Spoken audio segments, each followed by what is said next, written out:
अब हम बात कर लेते हैं आपकी 2024 वाली एलडीसी वैकेंसी की, और अभी 2026 में आपके वापस एक एलडीसी की वैकेंसी हो रही है। तो 24 वाली वैकेंसी के अंदर आपकी जो टाइपिंग कॉल हुआ था वो जनरल जेन्स का हुआ था 142 मार्क्स पर। कितने में से? 200 में से, क्योंकि 100 नंबर के दोनों पेपर आपके होते हैं।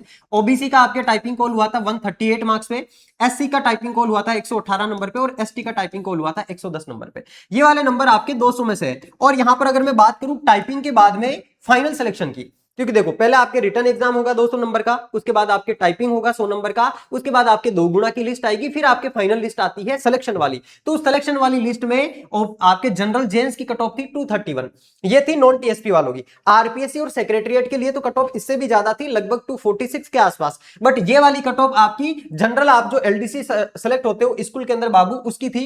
ओबीसी वालों की 227, एससी वालों की 202 और एसटी वालों की 192।